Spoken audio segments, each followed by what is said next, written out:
Sejumlah pendekar dari perguruan silat Maung Bodas Kota Sukabumi terlihat berjalan sambil menggotong lisung ke arena untuk diperlihatkan kepada seluruh undangan yang hadir pada kegiatan penyematan Ketua PS Maung Bodas Hanafi Zain yang kini masih menjabat Sekda Kota Sukabumi. Lisung pun ditepuk dengan telapak tangan oleh guru besar perguruan silat Maung Bodas. Seakan bernyawa, usai ditepuk lisung pun mulai bergerak mengamuk tak ayal. Santri perguruan silat yang sedang menggotong lisung tak kuat menahan kekuatan lisung yang mengamuk. Salah satu budaya Sunda yaitu ngagotong lisung dan permainan bola lengan sene terus dipopulerkan perguruan Maung Bodas dan pesantren Al-Fat Gunung Puyuh Kota Sukabumi. Hal ini menandakan pencak silat dianggap mempunyai nilai luhur budaya yang harus dilestarikan.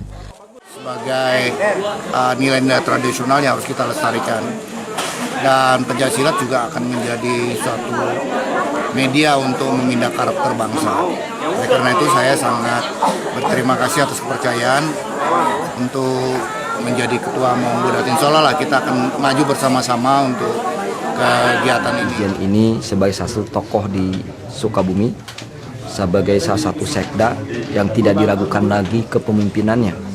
Sedangkan kami membutuhkan orang-orang yang bisa memimpin, utama membesarkan seni silat, khususnya di Tatar Sunda ini. Maka kami menilai Pak Sekda yang sudah dipercaya saja di Pemda Kota Sukabumi menjadi Sekda, masa saya nggak percaya dengan beliau yang akan memimpin PS Maung Bodas.